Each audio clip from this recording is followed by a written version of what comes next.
PMC ప్రేక్షకులకు, pyramid మాస్టర్స్కు, ధ్యాన మిత్రులందరికీ హృదయపూర్వక నమస్కారాలు. ఈరోజు మనం ఒక అద్భుతమైన సీనియర్ మోస్ట్ మాస్టర్ అరకల ప్రభాకర్ గారు, ఖమ్మం వాస్తవ్యులు. Khammam pyramid spiritual society movement మొట్టమొదట ప్రారంభించినప్పటి నుంచి వారు ధ్యానం తెలుసుకొని ధ్యానంలో ఎన్నో వారి యొక్క అనుభవాలు, అలాగే ప్రచార కార్యక్రమాలు, ఎన్నో సేవలు అందించారు. ఖమ్మం జిల్లాకి సెక్రటరీ కూడా వ్యవహరించారు. వారితో మనం ఉన్నాం ఈరోజు. నమస్కారం ప్రభాకర్ గారు. ఈరోజు మీతో ముచ్చటిస్తున్నందుకు, పిఎంసికి మీ అనుభవాలు పంచుకోవడానికి చాలా సంతోషంగా ఉంది. సో మొట్టమొదట మీ గురించి, మీ కుటుంబ నేపథ్యం గురించి. నా పేరు అరకల ప్రభాకర్ అండి. మాది ఖమ్మం. నా విద్యాభ్యాసం అంతా రకరకాల జిల్లాల్లో జరిగింది. మా నాన్నగారు టీచర్గా పనిచేశారు. మేము 8 మంది అన్నదమ్ములం, 3 అక్క చెల్లెళ్ళం. మా అన్నయ్య గారు ఎక్కడ జాబ్ చేస్తే అక్కడ నన్ను తీసుకెళ్ళి చదివించారు. తెలంగాణ జిల్లాల్లో హైదరాబాదు, జగిత్యాల, నిజామాబాదు, ఖమ్మం డిగ్రీ కాలేజీలో నేను నైట్ కాలేజీలో బీకామ్ చేశాను. చిన్నప్పుడే కొంచెం ఆధ్యాత్మికత అంటే ఇష్టం. ఈ రామాయణ, భాగవతాలు, చందమామ పుస్తకాల్లో చదివేవాడిని ఎక్కువగా. అలాంటి పరిస్థితిలో మనసుకు నచ్చిన ప్రశాంతతగా ఉండే ఒక చిన్న ఆధ్యాత్మికత కోసం నేను 7వ తరగతిలో ఉన్నప్పుడు ఏర్పేడు స్వామీజీ దగ్గర ఉపదేశం తీసుకున్నాను.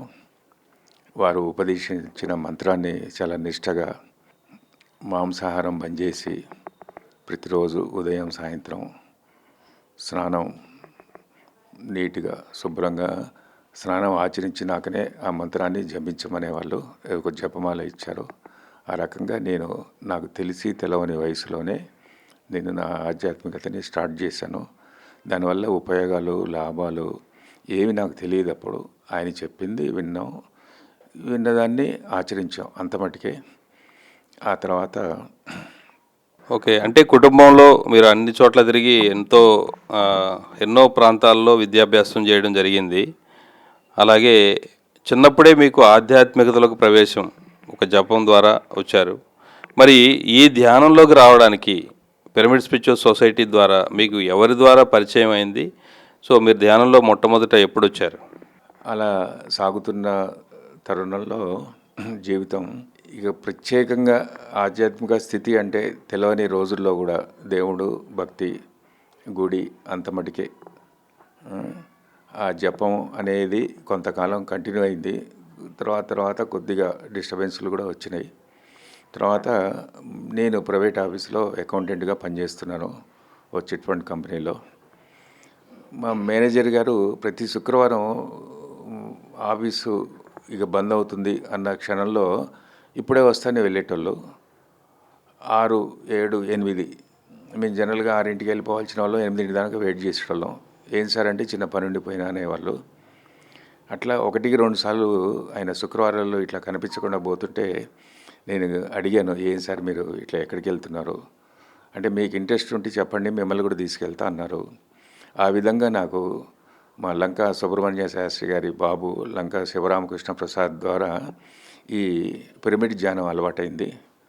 ఖమ్మంలో చిన్న సెంటర్ పెట్టారు బొల్లెపల్లి వెంకటేశ్వరరావు గారు.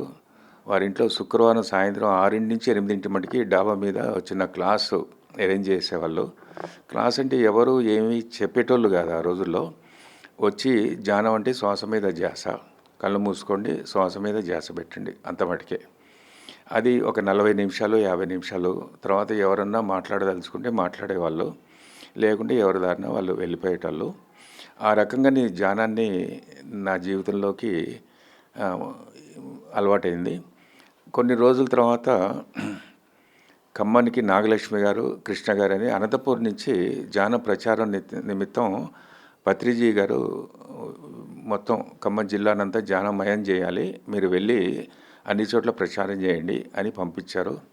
అప్పుడు వారి బోధనలు, వారు చెప్పిన కొన్ని ఆధ్యాత్మిక సత్యాలు చాలా మనసుకు హాయిగాను, ఇది చాలా ఇష్టమైన కార్యక్రమం కింద నాకు బాగా ఇష్టమైంది. అందులో ధ్యానంలో కూడా కొంచెం ప్రశాంతత ఉండేది. ఆ రకంగా ధ్యానాన్ని నేను అలవాటు చేసుకున్నాను జీవితంలో. అదే టైంలో రకరకాల వ్యక్తులు వచ్చేటోళ్ళు, ధ్యానం చేసేటోళ్ళు, ధ్యానం గురించి మాట్లాడుకునేటోళ్ళు. అన్నీ మనకు మాట్లాడటం తెలియదు అప్పుడు. ఏం మాట్లాడాలో, ఏం అడగాలో కూడా తెలియదు. అడగాలని ఎన్ని సంశయాలున్నా ఆ ధైర్యం సరిపోయేది కాదు. ఏమడిగితే ఏం తప్పు వస్తుందో, ఎవరిని అడిగితే ఎలా ఉంటుందో తెలియదు. అన్నీ చెప్తే వినేవాళ్ళం. విన్న తర్వాత క్లాస్ అయిపోయిన తర్వాత ఎవరి దారిన వాళ్ళు వెళ్ళేవాళ్ళం.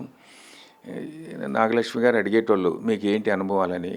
ఏమి అనుభవాలు అయితే ఏమి లేవు. మనసు శూన్యంగా ఉండేది అంతే. కొద్దిసేపు ప్రశాంతంగా ఉండేది. కానీ ప్రత్యేకంగా ఏ అనుభవం అయితే రాలేదు. ఇలాంటి సందర్భంలోనే ఒక 2-3 నెలల తర్వాత పత్రిజీ గారు వస్తుందని తెలిసింది. తెలిసినప్పుడు మా ప్రసాద్ గారిని అడిగాం, సార్ పోదాం, మనం కూడా అందరం కలిసి పోదాం అంటే ఆయన గారు వెళ్దామన్నారు. వెళ్ళినప్పుడు నన్ను నాగలక్ష్మి గారి ఇంటికి వచ్చారు సారు. ఈవినింగ్ 6:30, 7 ఆ టైంలో వారిని కలిసే అవకాశం కలిగింది. సార్ వచ్చిన తర్వాత కొంతమంది అందరూ ఎక్కడెక్కడి నుంచో వచ్చి సార్ని కలుస్తారు కదా, మనం ఆ రష్లో వెళ్ళలేమని చెప్పేసి కొద్దిగా కొంచెం ఆగి సార్ని కలవటానికి వెళ్ళాం. అందరూ వెళ్ళిపోయిన తర్వాత సార్ కూర్చోమన్నారు. సార్కి జనరల్గా మిరపకాయ బజ్జీలు అంటే ఇష్టం కదా, నాగలక్ష్మి గారు అవి తయారు చేస్తూ వారి ముందు పెట్టారు. మేమందరం చుట్టూ కూర్చోమన్నారు మమ్మల్ని, నన్ను, ప్రసాద్ గారు, వారి తమ్ముడు శ్రీనివాస్ గారిని. మేము కూర్చున్నాం. సార్ అడిగారు, చెప్పు అన్నారు. అంటే నేనేం మాట్లాడలేదు. నాకు సార్ని చూస్తేనే భయం వేస్తుంది. ఎందుకంటే సార్ కొంచెం గంభీరంగా ఉంటారు. ఏం మాట్లాడితే ఏం ఇబ్బంది వస్తుందో అని నేనేం మాట్లాడలేదు. ఆయన మళ్ళీ అడిగారు నన్ను. అందరిని వదిలేశారు, నన్నే అడిగారు. అయినా నేనేమీ ధైర్యం చేయలేకపోయాను. మళ్ళీ ఇంకొకసారి అడిగారు, చెప్పు ఏం కావాలి నీకు, ధ్యానం చేయటం వల్ల ఉపయోగం ఏంటి అన్న. అంతే. సారుకు ఒకసారి కోపం వచ్చింది. నువ్వు కాదు నాకు కావాల్సింది, ఒక బుద్ధుడు, ఒక రాముడు, ఒక కృష్ణుడు కావాలి, నువ్వు కాదు అన్నారు. అంటే నేనేం అనలేదు. సారు కూడా ఆ మాట గట్టిగా అనేసి ఊరుకున్నారు. తర్వాత నాకు అనిపించింది, ఏంటి నేను అడగమన్నారు, అడిగాను, సారు కోపం ఎందుకు తెచ్చుకున్నారు నాకు అర్థం కాలేదు.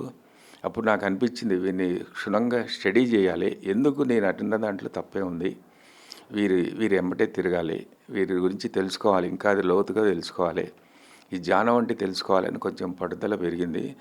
ఆ రకంగా సారు ఎక్కడికి వెళ్తే అక్కడికి నాకు వీలున్నప్పుడు, అవకాశం ఉన్నప్పుడు, ఒక్కసారి సారుతో కొత్తగూడెం దానిక ప్రయాణం చేసే అవకాశం వచ్చింది నాకు.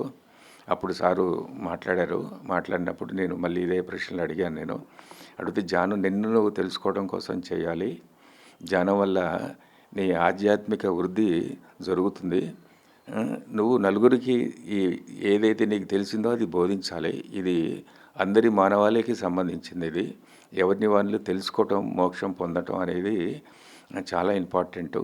నీ గత జన్మ పాపాలు కూడా అన్ని కర్మలన్నీ కరిగిపోతాయి, ఈ జన్మలోనే నీ కర్మలన్నీ నువ్వు తీర్చుకోవాలి అన్న సార్ చెప్పిన మాటలకు నాకు స్మరించింది అది. ఈ రకమైన ఇది అర్థం వచ్చేటట్టుగా నేను అర్థం చేసుకున్నాను నాకున్న పరిజ్ఞానానికి. అప్పటి నుంచి నేను ధ్యానాన్ని వదిలిపెట్టలేదు, సార్ని వదిలిపెట్టలేదు.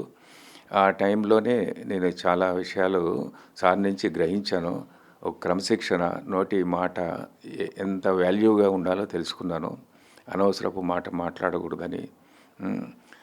అలాంటి పరిస్థితిలో ఇంకా దీన్ని ముందు తీసుకెళ్ళండి సారు ఒక పక్క చెప్తూనే ఉన్నారు, మనం ఏదైతే తెలుసుకుంటామో సత్యాన్ని దానికి నలుగురికి బోధించాలని. అప్పుడు అనిపించింది నాకు, ఖచ్చితంగా దీన్ని నేను కూడా నలుగురికి చెప్పాలి, నాకు చెప్పడం రాకున్నా ఒక క్లాస్ అన్న అరేంజ్ చేయాలి. నేను సీనియర్ మాస్టర్లని ఉన్నప్పుడు వాళ్ళు వచ్చినప్పుడన్నా నా వంతు నేను జనానికి దీన్ని అందించే ప్రయత్నం చేయాలని నేను అప్పుడే గట్టిగా నిర్ణయించుకున్నాను.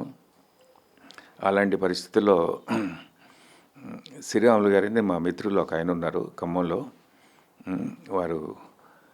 వారికి పరిచయం చేశాను నేను. సార్ ఇట్లా పత్రిజీ వచ్చారు, ధ్యానం గురించి చెప్తున్నారు, చాలా మంచిగా అనిపించింది, మీరు కూడా ఒక్కసారి రండి, ఒకసారి వచ్చి వారి కార్యక్రమాన్ని వినండి, మన వంతు సహాయం ఏమైనా చేయాలి అంటే చేద్దాం, నాకంటే మీరు ఇంకా బాగా చేయగలరు, మీకు పెద్ద సర్కిల్ ఉంది మార్కెట్లో అంటే. వారు కూడా యాక్సెప్ట్ చేశారు. వారు మంచి మిత్రులు, నాకు యాక్సెప్ట్ చేసి దాన్ని శ్రీరాములు గారు పత్రి గారి కార్యక్రమానికి వచ్చి ఆయన కూడా బాగా ఇంప్రెస్ అయ్యి అక్కడి నుంచి ఎన్నో కార్యక్రమాలు వారి ఆధ్వర్యంలో, వారు నా సహకారంతో, వారి సహకారంతో నేను ఎన్నో కార్యక్రమాల్ని ఖమ్మంలో చేశాం. దానివల్ల చాలామందికి ఈ ధ్యానం అంటే ఏంటో తెలిసింది.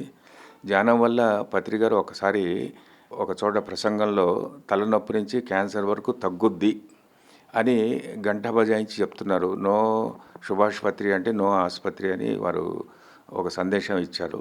అంటే పత్రిజీ వెంట మనం ఉంటే మనకు హాస్పిటల్ అవసరం ఉండదు అని నాకు అనిపించింది. కానీ మళ్ళీ ఒక చిన్న సంశయం, ఎంత ధ్యానంలోకి వచ్చినా కూడా కొన్ని మన కోతి బుద్ధి అంటారు కదా, మన దానివల్ల నాకు కొద్దిగా సంశయం ఉండేది. ఒక పక్క ఎంత నమ్మినా కూడా ఒక 1% అయినా సంశయం ఉండేది. తలనొప్పి నుంచి క్యాన్సర్ మటుకు ఎట్లా తగ్గుతాయి, ఇంతమంది డాక్టర్లు ఉన్నారు కదా, వాళ్ళు మందులు ఇస్తున్నారు, ఇదంతా అట్లా చెప్తున్నారు సారు. ఫస్ట్ ధ్యానం నమ్మాలి, ధ్యానాన్ని కొనసాగించాలన్న ఉద్దేశంతో చెప్తున్నారేమో అని అనుకునేవాడిని నేను. అది 100కు 100% నిజం. దానికి చాలా చాలా ఎగ్జాంపుల్ ఉన్నది.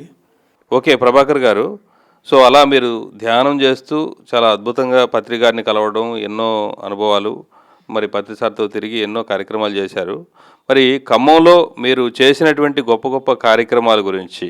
సార్, ఒకసారి మేము వర్త సంఘంలో కార్యక్రమం పెట్టాం, శ్రీరాములు గారి ఆధ్వర్యంలోనే, వారి సహకారంతో.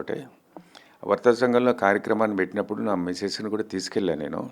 మేము ఊహించలే జనం వస్తారా రారా. సాయంత్రం 5:30కు 6 కార్యక్రమం అంటే 5:30 దాకా అసలు జనం లేరు, ఒక 50 మంది కూడా లేరు. కానీ ప్రచారం మాత్రం బాగా చేసాం. అసలు మామూలుగా ప్రచారం చేయలే. సార్ వచ్చే టైం అయింది, మరి జనం చూస్తే చాలా తక్కువ ఉన్నారు. మాకు బాధ అనిపిస్తుంది, ఎందుకంటే సారు కార్యక్రమం నలుగురిలోకి తీసుకెళ్లాలన్న సంకల్పంతో అన్ని రకాలుగా మా ప్రయత్నాలన్నీ చేసాం. అలాంటి పరిస్థితిలో ఒక్కసారిగా ఒకళ్ళు హాల్ నిండిపోయింది. అసలు కూర్చోడానికి జాగా లేనంతగా 15 నిమిషాల్లో హాల్ అంతా నిండిపోయింది, వర్త సంఘం హాల్ అంతా. బయట నిలబడ్డారు చాలామంది. మా మిస్సెస్, మా పిల్లలు కూడా కొద్దిగా లేటుగా వచ్చారు. వచ్చి మరి ఇంత జనం ఉన్నారు, పత్రికని కలిసే అవకాశం నాకు ఉంటుందో లేదో, ఎట్లా అంటే మనం కూడా ఏం చేయలేము, మేము ఆర్గనైజింగ్ దాంట్లో ఉన్నాం, చైర్స్ సరిపోతే చైర్స్ తెప్పించడం ఇలాంటి బిజీ పనుల్లో ఉన్నాం. మా మిసెస్ నా దగ్గర సంశయం వ్యక్తం చేసింది, పత్రిజీని కలిసే అవకాశం నాకు దొరుకుతుందా అని. ఏం లేదు, నువ్వు గట్టిగా సంకల్పం పెట్టుకో, డెఫినెట్గా పత్రిజీ గారే నిన్ను పిలిపించుకోవడమో నీ దగ్గరికి రావడం జరుగుతుందని చెప్పాను.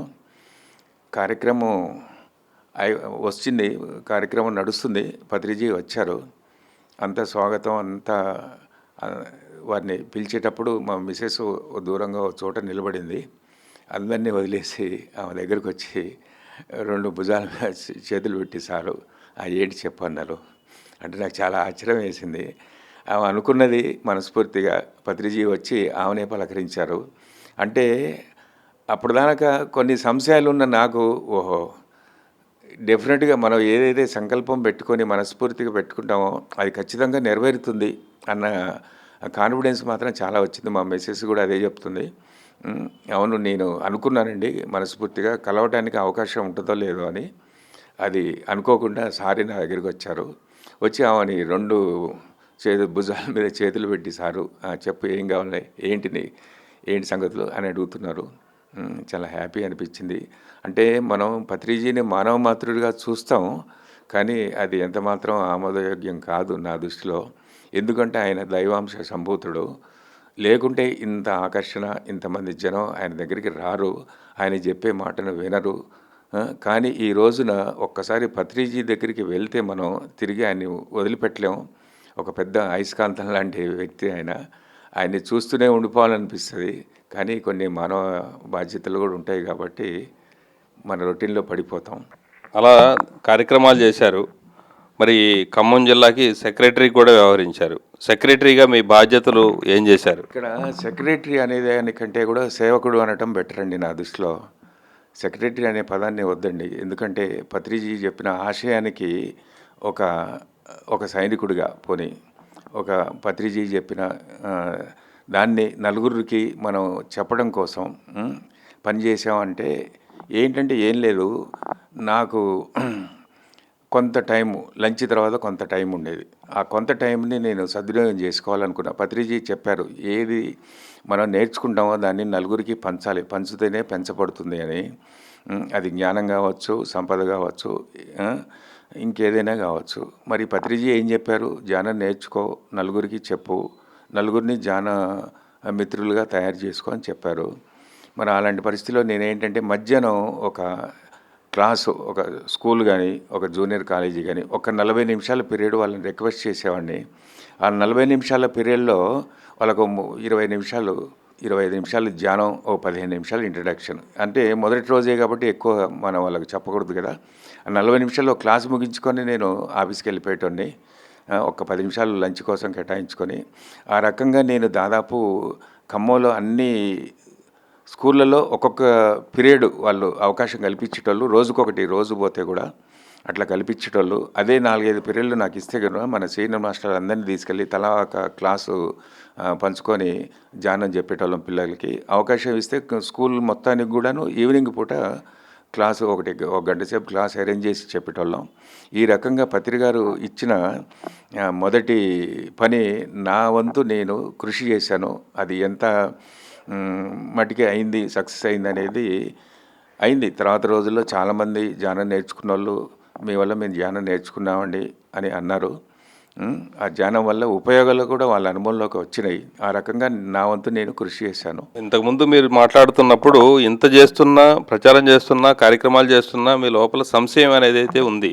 అంటే తలనొప్పి నుండి క్యాన్సర్ వరకు తగ్గుతుందా అనే ఒక సంశయం ఉంది. మరి మీరు ఎదుర్కొన్నటువంటి ఆ అనుమానాలకి మీకు ఆన్సర్ దొరికిందా? ఎందుకు అంటే ఇంకా పూర్తిగా నన్ను నేను తెలుసుకోలేదేమో, అది ఒకటి ఉంది, మనసులో ఉన్నది. నేను ఇంకా పరిపూర్ణుని కాలేదు ఒక రకం చెప్పాలంటే. ఎందుకంటే ఎంత నేర్చుకున్నా ఈ తరగని సంపద, జ్ఞానం అనే సంపద మనకు ఇంకా ఇంకా నేర్చుకోవాల్సి వస్తూనే ఉంటుంది. అలాంటి పరిస్థితిలో ఆ సంశయం ఉన్నది, నిజంగా తగ్గుతుందా లేదని. అలాంటి స్థితిలో నేను కొద్దిగా అనారోగ్యం పాలయ్యాను. మళ్ళీ నాకు ఎవరు దిక్కు? హాస్పిటల్ దిక్కు ఫస్ట్. కానీ యాక్చువల్గా ఎంత హాస్పిటల్కి పోయినా పత్రిజీ నువ్వు ఉన్నావు కదా, నాకేం కాదు అన్న ధైర్యం ఒకటి మనసులో ఉన్నది. కానీ అది ఇంకా పూర్తిగా గట్టిగా బలపడలేదు. అలాంటి స్థితిలో అనుకోని సంఘటన జరిగింది. అది ఏంటంటే, నాకు ఏ అనారోగ్యం లేదు అనుకున్న నేను, ఏ అలవాట్లు లేని నాకు, అంటే ఏ అలవాట్లు అంటే సిగరెట్ కానీ, మందు కానీ, బయట చిరుతిళ్ళు కానీ, ఇట్లాంటివి ఏమీ అలవాటు లేని నాకు స్టమక్లో కొద్దిగా పెయిన్ వచ్చింది. ఆ పెయిన్ వచ్చినప్పుడు నేను డాక్టర్ గారి దగ్గరికి వెళ్ళాను. తప్పనిసరి పరిస్థితుల్లోనే ఆయన, బాబు నీకు చిన్న సర్జరీ చేయాల్సి వస్తుంది, ఎపెండిసైటిస్ ఉంది అని సర్జరీ చేశారు ఆయన. చేసిన తర్వాత ఒక 3 నెలలు రెస్ట్ తీసుకున్నాను నేను. మా బ్రదర్ కూడా ఎండి పీడియాట్రిక్ డాక్టరు. అన్నయ్య ఎందుకో నాకు మంచిగా అనిపించట్లేదు, నిన్ను చూస్తుంటే కొద్దిగా హెల్త్ ఏదో తేడా ఉన్నట్టుంది, నీకు ఏమాత్రం మంచిగా అనిపించకుండా నాకు వెంటనే కబుర్ చేయి, మనం వేరే డాక్టర్ దగ్గరికి వెళ్దాం, ఇది మంచిగా అనిపించలేదు ఈ సర్జరీ కూడా నాకు అన్నాడు. అన్న తర్వాత 3 నెలలకు నాకు కొంచెం నాకే కొద్దిగా తేడాగా అనిపించింది. ఒకసారి బ్రదర్కి చెప్పాను, ఒకసారి హైదరాబాద్ వెళ్దామని అన్నాడు. నాకు వెళ్ళటం ఇష్టం లేదు. నేను చెప్పడం మాత్రం ఆయన మీద ఉన్న ఇదితోటి చెప్పాను. ఆయన చెప్పిన మాటని గుర్తు చేసుకొని చెప్పడం ఇష్టం లేదు, వెళ్ళటం ఇష్టం లేదు. అయినా సరే ఏం కాదు వెళ్దాం అన్నాడు. ఒక పెద్ద డాక్టర్కి, గ్లోబల్ హాస్పిటల్కి తీసుకెళ్ళాడు. ఒక సర్జన్కి చూపించాడు. ఈయనకు కొంచెం పొట్టలో అనీజీగా ఉంది, ఒకసారి చూడండి అని. ఆయన మొత్తం చెక్ చేశాడు. చెక్ చేసేసి ఒక టెస్ట్ చేశారు, కొలనోస్కోపీ అని. దాంట్లో ఆయన చిన్న ముక్క తీసి బయాప్సీకి పంపించారు. 2వ రోజు నాకు విషయం చెప్పారు, నీ పొట్టలో క్యాన్సర్ ఉంది, క్యాన్సర్ వల్ల నువ్వు ఇబ్బంది పడుతున్నావు, దాన్ని ఇమ్మీడియట్గా రిమూవ్ చేయాలి, పెద్ద పేగు అంత తినేసింది, దాన్ని ఇమ్మీడియట్గా రిమూవ్ చేయాలి, లేకుంటే మాత్రం కొంచెం లైఫ్ థ్రెట్ ఉంటుంది, కాబట్టి నువ్వు ఎంత తొందరగా వీలైతే అంత తొందరగా హాస్పిటల్లో చేరాలి అని ఒక మాట చెప్పారు. కానీ మళ్ళీ మా బ్రదరు డాక్టర్ గారిని, అసలు ఏంటి సార్ ఏంటి, అసలు ఆయనకి ఏ అలవాటు లేదు, ఎందుకు ఇట్లా, ఇది నిజమేనా అంటే ఆయన రిపోర్ట్ తీసి చూపించారు. చూపించి చాలా ఇబ్బందిగా ఉందండి ఆయనకు, మీకు తెలియదు పైకి అట్లా ఉన్నాడు కానీ ఇబ్బందిగా ఉంది, మీరు ఎంత తొందరగా వీలైతే అంటే. మా బ్రదర్ అన్నారు, లేదు మీరు ఇప్పుడు ఉండమంటే ఉండిపోతాం అన్న తర్వాత అదే రోజు నైట్ నన్ను అడ్మిట్ చేశారు, నాకు చెప్పకుండానే. ఏం లేదనే ఇవాళ ఉండమన్నారు, రేపు పోదామని. అడ్మిట్ చేసిన తర్వాత ఆ తెల్లవారుజామున ఒక చిన్న టెస్ట్ చేస్తారు నేను థియేటర్లోకి తీసుకెళ్ళి అని చెప్పి నాకు చెప్పకుండానే స్టమక్లో 20 సెంటీమీటర్ల పెద్ద పేగును తొలగించారు. క్యాన్సర్తో అదంతా తినేసింది. నేను తెలివి తెచ్చుకునేసరికి 2 రోజులు గడిచిపోయింది. ఏంటి నేను ఎక్కడున్నానో నాకు అర్థం కాలే. లేదులేండి నీ పొట్టలో కొంచెం చిన్న సమస్య ఉండి దాన్ని సరి చేశారు డాక్టర్ గారు. ఒక 2 రోజుల్లో వెళ్ళిపోదాం. నువ్వు నిన్న థియేటర్లోకి వచ్చావు నైటు, ఇప్పుడు పొద్దునే వచ్చావు అన్నాడు. కానీ అప్పటికి 2 రోజులు గడిచిపోయింది. మత్తులో ఉన్నా నేను. ఆయన నాకు అట్లా చెప్పి అట్లా 2 రోజులు అన్నది 12 రోజులు అయింది. 12 రోజులకు కూడా నాకు విషయం ఏం చెప్పలేదు. మా బ్రదర్ కానీ డాక్టర్లు కానీ ఎవరు చెప్పలే. నాకు ఎందుకు సర్జరీ అయిందో, ఏ విషయంలో సర్జరీ అయిందో నాకు చెప్పలేదు. కానీ మనసులో ఒక భయం ఉంది. ఎందుకయింది ఎవరు చెప్పట్లేదు. అప్పుడు నేను అనుకున్నాను, పత్రిజీ ఏంటిది నన్ను టెస్ట్ చేస్తున్నట్టుంది అనుకున్న. మనసులో కొంచెం భయం ఉంది, ఆందోళన ఉంది. పిల్లలు చిన్నపిల్లలు, 8వ తరగతి 10వ తరగతి చదివే పిల్లలు. మరి ఇంట్లో ఒక్కళ్ళే ఉన్నారు. 3 రోజుల తర్వాత మా మిసెస్ కూడా వచ్చింది నన్ను చూడటానికి. అప్పటిదాకా మా బ్రదర్సే నన్ను చూసుకున్నారు. అలాంటి పరిస్థితిలో సిస్టర్, మీరు ఇంకొక ట్రీట్మెంట్ ఇక్కడ తీసుకుంటారా వేరే హాస్పిటల్లో తీసుకుంటారా అని అడిగింది. ఇంకో ట్రీట్మెంట్ ఏంటమ్మా అంటే, మీకు క్యాన్సర్ కదా, మీరు కెమోథెరపీ తీసుకోవాలి కదా, ఇదే హాస్పిటలా వేరే చోట అంది. అసలు నా క్యాన్సర్ ఏంటి? అప్పటిదాకా క్యాన్సరు తగ్గుద్దా అన్న క్వశ్చన్లో ఉన్న నేను, అంటే చిన్నప్పటి నుంచి 7వ తరగతి వయసు నుంచి మీకు ఎటువంటి ఆ శాకాహారం పూర్తిగా, అంటే మాంసాహారం కూడా అలవాటు లేని మీరు, ఏ అలవాటు లేని మీరు, అంటే ఎటువంటి సిగరెట్ కానీ మందు గుట్కా ఇట్లాంటివి ఏమీ అలవాటు లేకపోయినా మీకు ఇలాంటి ప్రమాదం, అంటే అప్పటి వరకు మీకు అసలు ఎందుకు ఆపరేషన్ అయింది, మీరు ఎందుకు హాస్పిటల్లో ఉన్నారో కూడా తెలియదు. సమస్య అనేది తెలియకుండానే మీరు హాస్పిటల్లో ఉన్నారు. సో అప్పుడు మీ యొక్క స్థితి ఎలా ఉంది అసలు ఆ టైంలో? నాకు ఏ అలవాటు లేదు. వాస్తవంగా నేను ఏది టీలు కూడా బయట తాగను. ఒకసారి ఇంట్లో తాగిపోతేనే మళ్ళీ ఇంటికి వస్తేనే. ప్రైవేట్ ఆఫీస్ కాబట్టి ఒక టైమింగ్ ఫిక్స్డ్గా ఉండేటి. ఆ టైంలోనే మేము అన్నీ ఇది చేసుకునేటోళ్ళం. అలాంటి పరిస్థితుల్లో ఒక్కసారిగా క్యాన్సర్ అంటే నా మానసికంగా నేను చాలా కుంగిపోయాను, భయపడ్డాను.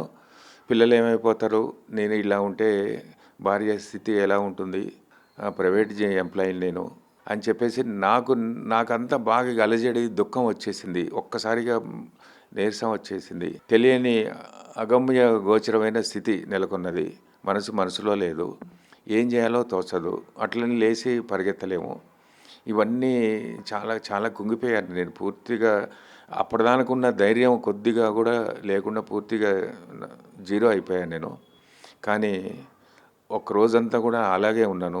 ఇలా ఉంటే ఏంటి మరి, నేను ఇలాగ ఉంటే నా భార్య ఎలా ఉంటుంది, పిల్లలు ఎలా ఉంటారు. ఇంక మా తమ్ముడు వాళ్ళ వదినకు కూడా చెప్పలేదు ఇట్లా అన్నయ్యకి ఇట్లా ఇబ్బంది ఉందని. ఏం లేదు వదిన, వెళ్ళిపోతాం, ఒక 2 రోజులు అంటూనే 12 రోజులు గడిచిపోయింది. అలాంటి స్థితిలో మరి నేను ఆమెను పిలిచి చెప్పాను, ఇట్లా నాకు వచ్చిందట. అంటే అయ్యో నాకు భాస్కర్ గారు కూడా చెప్పలేదు, బ్రదర్ కూడా చెప్పలేదు, మరి ఏం చేద్దాం, మన పరిస్థితి ఇలా ఉంది. ఆర్థికంగా కూడా నేనేమి ఉన్నంత స్థితిలో లేను. నేను చిన్న చిట్పండ్లో ఉద్యోగం ఉన్నది. అలాంటి స్థితిలో అనారోగ్యానికి బాధపడాలా, ఈ డబ్బుల కోసం బాధపడాలా, దేనికోసం బాధపడాలో నాకు తెలియదు. అన్నీ మా తమ్ముడే చూసుకున్నాడు ప్రతి విషయంలో కూడాను. అలాంటి పరిస్థితిలో చాలా అల్లకల్లోలం అయిపోయింది. ఇక లాభం లేదు, ఏంటి ఈ పరిస్థితి, మరి నేను ఉండను ఇక్కడ, వెళ్ళిపోతాను అని చెప్తే పోదామని తెల్లారి డాక్టర్ గారు డిశ్చార్జ్ చేశారు. ఇంటికి వచ్చిన తర్వాత నేను బాగా ఆలోచించాను. ఏ రకంగా నేను దీన్ని ఎదుర్కోగలనో నాకు తెలియదు. కానీ అప్పుడు అనిపించింది, ఇట్లా నేను బెడ్ మీద పడుకొని 4 గోడలు చూసి ఇదే నా జీవితం అంటే ఇది ఇంకో మార్గం లేదా, దీనికి నేనేం చేయాలి అంటే నాకు అనిపించిన ఇదేంటంటే అన్ని జీవితం అంతా గుర్తొచ్చింది. అప్పటిదాకా జరిగిన జీవితం అంతా గుర్తొచ్చింది. పత్రికారు చెప్తుంటారు, నిన్ను నువ్వు నమ్ముకో, దానివల్ల నీకు సమస్యలన్నీ సాల్వ్ అవుతాయి. అంటే ఏంటంటే ఫస్ట్ నీ ధైర్యాన్ని కోల్పోవద్దు. నీ వెంట ఏముంది, ధ్యానం ఉంది. ధ్యానం సర్వరోగ నివారిణి, సకల సమస్యలకు అది పరిష్కారం చూపిస్తుంది అని చెప్పిన మాటలు నాకు గుర్తొచ్చినాయి. అప్పుడు నాకు కొంచెం ఊరట కలిగింది. నిజమే, మరి వారు అట్లా చెప్తున్నారు, మరి మన ధ్యానాన్ని నమ్ముతున్నాం కదా, దీన్ని నా లైఫ్లో ఇంకొంచెం ఎక్కువగా ఇంప్లిమెంట్ చేసుకోవచ్చు కదా. అప్పటిదాకా ధ్యానం అన్న ధ్యాస పోయింది, ఏం లేదు, అనారోగ్యం, హాస్పిటల్, పిల్లలు, ఇదే. ఇంకా ధ్యానం అన్న ధ్యాస పోయింది. ధ్యానం అన్న ముచ్చటే ఆ హాస్పిటల్ ఉన్న 10 రోజుల్లో నాకు గుర్తు రాలేదు. ఎందుకు రాలేదు అంటే, నాకు ఈ క్యాన్సర్ అన్న పదం తెలవకముందు హాస్పిటల్లో ఉన్నప్పుడు కళ్ళు మూసుకొని ప్రశాంతంగా ఉండేవాడిని. ఇది తెలిసిన తర్వాత అన్నీ మర్చిపోయాను ఇక నేను. మర్చిపోయిన తర్వాత ఇంటికి వచ్చినాక అసలు ఎందుకు, ఏంటి, నేనేం చేస్తే నాకు ఇలా వచ్చింది, నా కర్మ ఏంటి ఇట్లా ఉంది అన్నప్పుడు పత్రికారి మాటలు గుర్తొచ్చినాయి. కర్మల్ని అన్నిటినీ ధ్యానంతో దగ్ధం చేసుకోవచ్చని. మరి ఇది ఒక ఆయుధం నా చేతిలో ఉన్నప్పుడు దాన్ని నేను ఎందుకు ప్రయోగించకూడదు అని అనిపించింది నాకు. ఆ రకంగా నేను మళ్ళీ ధ్యానాన్ని గుర్తు చేసుకోవడం, పత్రిజీని గుర్తు చేసుకోవటం, ఈ 4 గోడలే జీవితం కాదు, ఇంకా ముందుంది జీవితం. కాబట్టి నేను ఆరోగ్యంగా ఉండాలి. ఆరోగ్యంగా ఉండాలంటే ధైర్యంగా ఉండాలి అని చెప్పేసి నాకు నేనే ధైర్యం తెచ్చుకున్నాను. ధైర్యం తెచ్చుకొని ఇక కళ్ళు మూసుకున్నా అంటే ధ్యానంలోకి, అది నిద్రో ధ్యానమో తెలీదు, మొదలైతే నేను ధ్యానంలోకి వెళ్ళిపోతాను, తర్వాత ఆటోమేటిక్గా ప్రశాంతం అయిపోతాను. ఆ రకంగా నేను ధైర్యాన్ని చిక్కపరుచుకున్నాను. ఇది ఏ సంవత్సరంలో జరిగింది? అంటే అర్జునుడికి దుఃఖం వచ్చింది, వాళ్ళందరూ నా బంధువులు, వాళ్ళని చంపితే తర్వాత వాళ్ళు ఉండరు, వాళ్ళ పరిస్థితి ఏంటి అని. అంటే అప్పటికే అతనికి ధ్యానం తెలియదు. అలాంటి ప్రపంచానికి అర్జునుడి ద్వారా భగవద్గీతలో కృష్ణుడు చెప్పాడు, కానీ మీకు ముందే తెలుసు ధ్యానం. సో ఎట్లాంటి సమస్యలైనా పరిష్కరించుకోవచ్చు అని ధ్యానం తెలుసు, కానీ ఒక సమస్య వచ్చినప్పుడు మాత్రం మీకు సడన్గా మర్చిపోయారు. అది సమస్య కాదు అనుకున్న, అంటే సమస్య ఏంటో తెలియనప్పుడు మీకు భయం లేదు. సో సమస్య అని తెలిసినప్పుడు మాత్రం మీకు భయం వేసింది. సో ఆ తర్వాత మళ్ళీ, అంటే ఒకటి ఆల్రెడీ మీ దగ్గర ఉంది కాబట్టి మళ్ళీ మీరు గుర్తు తెచ్చుకొని మళ్ళీ దాన్ని ఉపయోగించుకున్నారు. మరి అది ఏ సంవత్సరంలో జరిగింది? అది అప్పటి నుంచి ఇప్పటి వరకు మీరు ఆ సమస్య నుంచి ఎలా ఎదుర్కొన్నారు? 2003లో జరిగిందండి ఈ ఇన్సిడెంటు. అప్పటిదాకా నేను చాలా పిరమిడ్ కార్యక్రమాల్లో పాల్గొన్నాను. పత్రిజీ వస్తే వదలకుండా వెళ్ళేవాడిని నేను. వారి బోధనలన్నీ విన్నాను. అప్పటిదాకా మనసు ఎప్పుడైతే నేను హాస్పిటల్కి వెళ్ళానో నా స్థితి అంతా మారిపోయింది. సర్జరీ తర్వాత ఇంకా మారింది. క్యాన్సర్ అన్న పదం తెలిసిన తర్వాత ఇంకా మారింది. కానీ అప్పుడు మనసంతా అల్లకొల్లంగా ఉండి, సూర్యుడు వెలుక్కి గ్రహణం అడ్డొచ్చినట్టుగా నాకున్న చిన్న నాలెడ్జికి నా భయం అనేది అడ్డొచ్చింది. దానివల్ల నేను తెలుసుకున్న దాన్ని కూడా, సత్యాన్ని కూడా మర్చిపోయాను.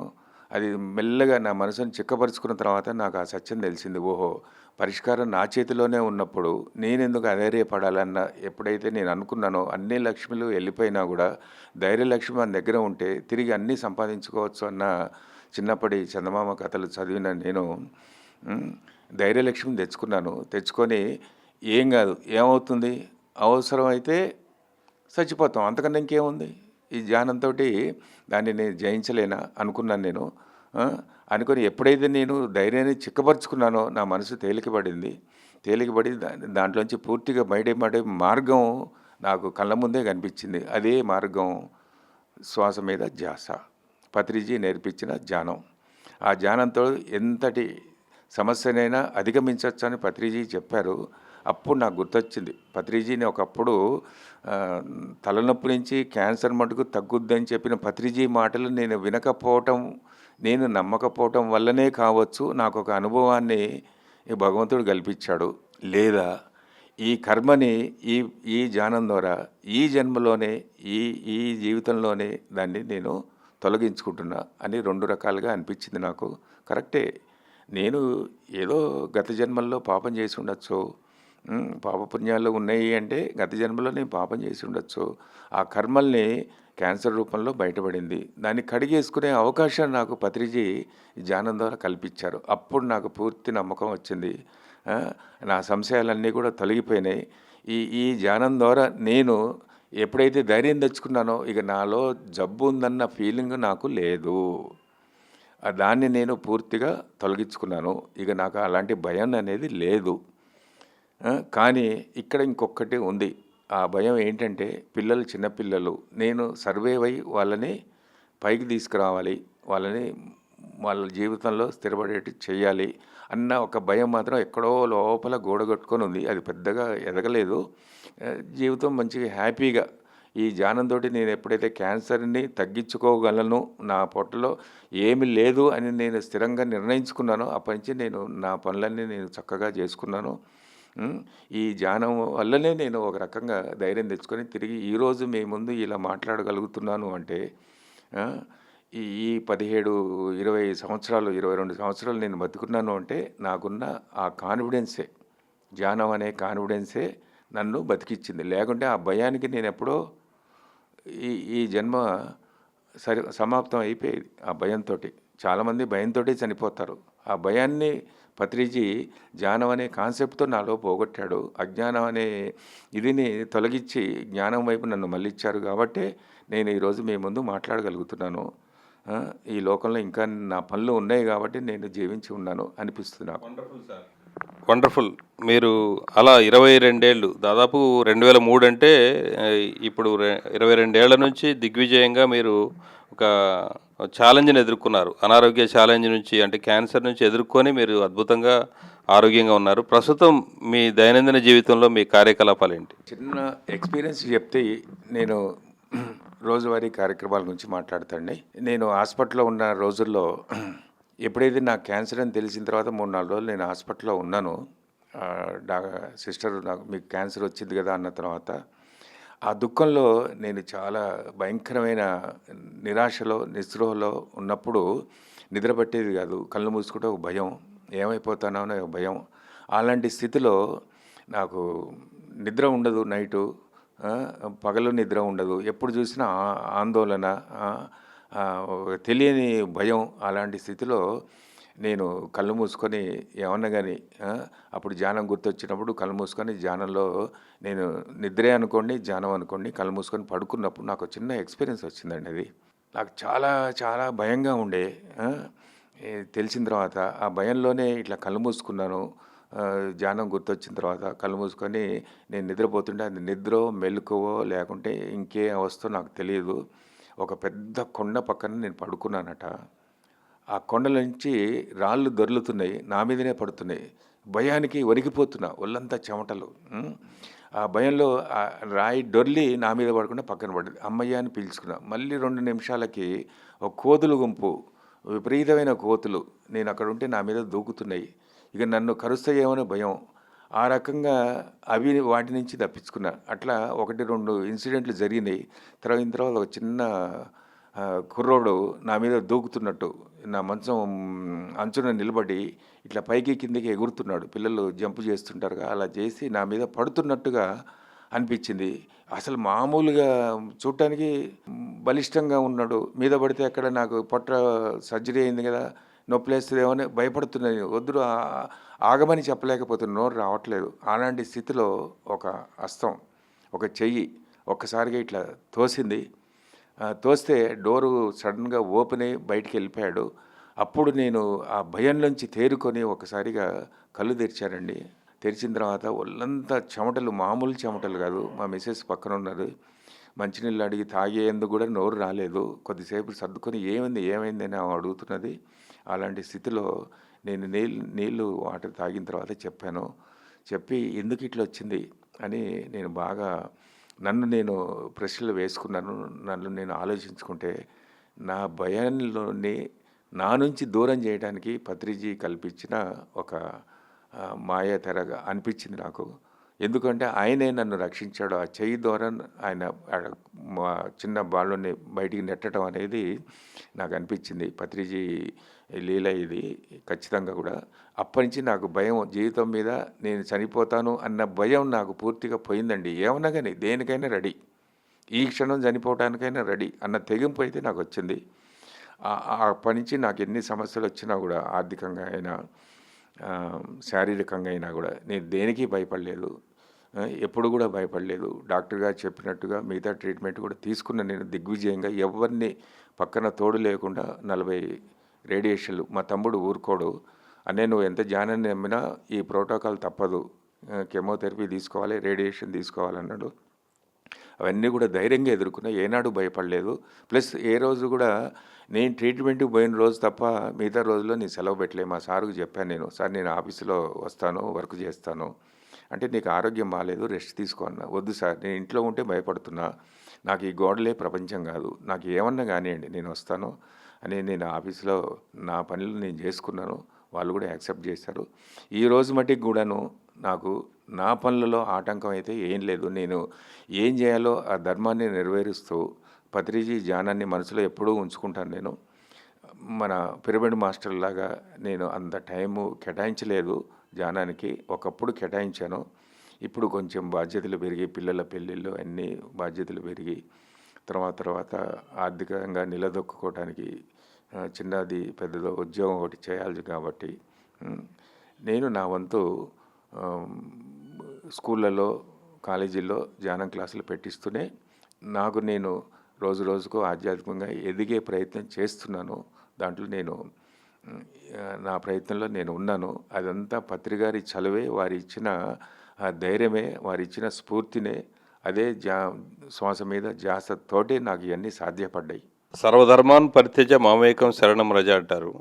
అంటే సర్వధర్మాన్ని వదిలిపెట్టేసి నా ధర్మం అంటే స్వధర్మం, అది ధ్యానం. అంటే నేను ఆత్మధర్మాన్ని పట్టుకో, అప్పుడు నేను చూసుకుంటా, యోగక్షేమం వహామ్యం, నీ యోగక్షేమాల గురించి నేను చూసుకుంటా అని శ్రీకృష్ణ పరమాత్ముడు ఎలాగైతే భగవద్గీతలో చెప్పాడో, ఈరోజు గురువు కావచ్చు, ఇంకా ఎవరైనా ఆపద్బంధు, అంటే ఒక ఆపద్ హస్తం అనేది ఆ సృష్టి విశ్వంలో మనం ఎవరినైతే నమ్ముకుంటామో వాళ్ళ ద్వారా మనకు అది అందించబడుతుంది.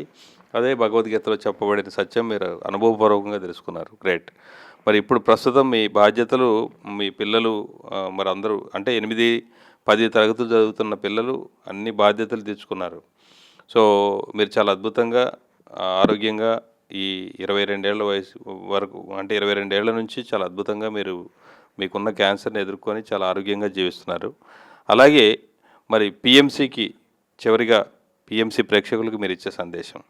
ఎప్పుడైతే అనారోగ్యం నుంచి ధైర్యాన్ని తెచ్చుకొని కూడగట్టుకొని, ఇక నేనన్నీ నా లైఫ్లో జరిగినవన్నీ కూడా దిగ్విజయమైన సంఘటనలే. మా పాపం మంచి పెళ్లి చేశాను, మా బాబు మ్యారేజ్ చేశాను, వాళ్ళంతా బయట విదేశాల్లో స్థిరపడ్డారు. నేను ఆరోగ్యంగా ఉన్నాను, నా మిసెస్ ఆరోగ్యంగా ఉంది. మేము మా ధర్మాన్ని నెరవేరుస్తూనే ఎప్పుడు వీలైతే అప్పుడు పిరమిడ్ సొసైటీకి ఇతోధికంగా సాయం చేస్తూ దాంట్లో కార్యక్రమాల్లో పాల్గొంటూ నా వంతు నేను ధ్యానం క్లాసులు పెట్టిస్తూ నేను నా వంతు నేను చేస్తున్నాను. కాకుండా యాక్చువల్గా నేను ఎంతో చేయాలి, కానీ కొన్ని లిమిట్స్, ఈ ప్రైవేట్ జాబ్ కాబట్టి కొన్ని లిమిట్స్ ఉన్నాయి. ఆ లిమిట్స్ దాటకుండా నా వంతు నేను సహకారం అందిస్తూనే ఉన్నాను ఈరోజు మటుకు కూడాను. ఇక ముందు కూడా ఈ పత్రిజీ ధ్యానం వల్ల సమాజానికి, మనకు ఎంతో ఉపయోగం ఉంది. ఎందుకు అంటే నిన్ను నువ్వు తెలుసుకో అన్నది మొదటి ప్రయత్నం కాబట్టి ప్రతి మానవుడికి ఏం లేదు. నిన్ను నువ్వు తెలుసుకో అంటే ఏం లేదు. నువ్వు చేయాల్సిన ధర్మాన్ని, నువ్వు నిర్వర్తించిన కర్తవ్యాన్ని తెలుసుకొని ప్రవర్తించడం, తెలియకుండా అజ్ఞానంగా ప్రవర్తించడం కాకుండా తెలుసుకొని ప్రవర్తించడం, అదే ధ్యాన ప్రచారం, సాహిత్యం ప్లస్ మాస్టర్స్ బుక్స్ చదవటం, నలుగురికి పంచడం. ఇది నేను నేర్చుకున్నది. ఇంకా తెలుసుకోవాల్సింది చాలా ఉంది, ఇంకా తెలుసుకుంటాను నేను. ఈ ప్రతి ఒక్కళ్ళు కూడా ధ్యానం చేయాలి, ధ్యాన ప్రచారం చేయాలి. ధ్యానం సర్వరోగ నివారిణి, సకల భోగకారిణి. ఈ ధ్యానం వల్లనే అన్ని సమస్యలు దూరం అవుతాయి. మనం అనుకుంటాం సమస్యని, ఆ సమస్య చిటికలో పరిష్కారం అవుతుంది ధ్యానం పక్కన తోడుంటే. ఆరోగ్యం కూడా అంతే, ఖచ్చితంగా ఆరోగ్యం నయమవుతుంది ధ్యానాన్ని మనస్ఫూర్తిగా నమ్మితే. నమ్మనంతకాలం మనము దగ్గర అది దోబుచ్చులాడుతుంది. కానీ ఎప్పుడైతే నమ్మి ధైర్యంగా ముందుకెళ్తామో అప్పుడు ఖచ్చితంగా సక్సెస్ అవుతాం. మనం ఆ సమస్య నుంచి బయటపడతాం, సక్సెస్ అవుతాం. సో నమ్మితే సొమ్ము, నమ్మకపోతే దుమ్ము అంటారు. మరి అద్భుతంగా మీరు నమ్మారు, నమ్మి మీరు మీ జీవితంలో అది అమలు చేశారు. మరి ఇప్పుడు చక్కగా మీరు ఉద్యోగం చేస్తున్నారు. అంటే ధ్యానం సర్వరోగ నివారిణి, అనారోగ్యాలను తగ్గించుకొని పూర్తి ఆరోగ్యంగా ఉన్నారు. అలాగే ధ్యానం సకల భోగకారిణి, మీరు ఉద్యోగం చేస్తూ అప్పటి నుంచి ఇప్పటి వరకు చక్కగా మీ కుటుంబ సమస్యలన్నింటినీ, అంటే మీకున్న బాధ్యతలన్నీ తెచ్చుకోవడమే కాకుండా మీరు అద్భుతంగానే వైభోగంగానే జీవిస్తున్నారు. అలాగే ధ్యానం సత్యజ్ఞాన ప్రసాదిని, అంటే జ్ఞానం సో నేను సత్యము, నేను ఆత్మను. నిన్ను నువ్వు తెలుసుకోవడం అంటే నేను కేవలం శరీరాన్ని కాదు, నేను ఆత్మను. శరీరం అనుకున్నప్పుడు దుఃఖాలు, బాధలు ఇవన్నీ గుర్తొస్తాయి. నేను ఆత్మను అనుకున్నప్పుడు ఈ ఆత్మ ఎన్నోసార్లు ఈ భూమి మీదకి వచ్చింది, మళ్ళీ పోతుంది. ఇవన్నీ సహజమే. కాబట్టి నేను ఆత్మని అని తెలుసుకోవడం, ఆత్మస్థితిలో జీవించడం అనేది ఒక అద్భుతమైనటువంటి విషయం. మీరు జీవితంలో అది అనుభవపూర్వకంగా మీరు జీవిస్తున్నారు. చివరిగా పిఎంసి ప్రేక్షకులకు సో మీరిచ్చే పిఎంసి గురించి మీ యొక్క మాటల్లో. ఒకప్పుడు పత్రిజీ గారు ప్రతి ఊరికి వచ్చి జ్ఞానప్రసారం చేసేవాళ్ళు. నలుగురికి తెలియాలన్న వారి బలమైన సంకల్పం ఈరోజు ప్రపంచం మొత్తం తెలిసింది. అంటే ఒక వ్యక్తి తలుచుకుంటే ఎంత దూరమైనా కూడా మన సందేశాన్ని పంపించవచ్చు, ఏ రకంగా అయినా కూడా. పత్రిజీ పెట్టిన ఈ పిఎంసి వల్ల లక్షలాది మంది ప్రేక్షకులు, లక్షలాది మంది జ్ఞానులు వాళ్ళు తోటివారి అనుభవాలు వింటూ నలుగురికి చెప్తూ వాళ్ళ సమస్యల్ని పరిష్కరించుకుంటున్నారు. పిఎంసికి నేను చెప్పేది ఏంటంటే ఇలాంటి కార్యక్రమాలని మీరు ఖచ్చితంగా ప్రచారం చేయాలి. ప్లస్ మన పిరమిడ్ టీవీలో కూడా రావాలి ఇవి. ఎందుకు అంటే ఇది పేరు కోసం కాదు, నలుగురికి స్ఫూర్తి కలగడం కోసం. ప్రేక్షకులందరూ కూడాను, ఈ పిరమిడ్ ప్రేక్షకులందరూ కూడాను ఎన్నో కార్యక్రమాలు చూస్తున్నారు. మీరు చూసింది మీ తోటి వారికి చెప్పండి, నలుగురికి జ్ఞానులుగా తయారు చేయండి. ఎందుకంటే ఇది అనంతమైన పని, దీనికి ఎండ్ అనేది లేదు. ధ్యానం అనేది నిత్యం జరగాల్సిందే, నిత్యం జరుగుతూనే ఉంది. ఇప్పుడు ఇంకా జరగాలి.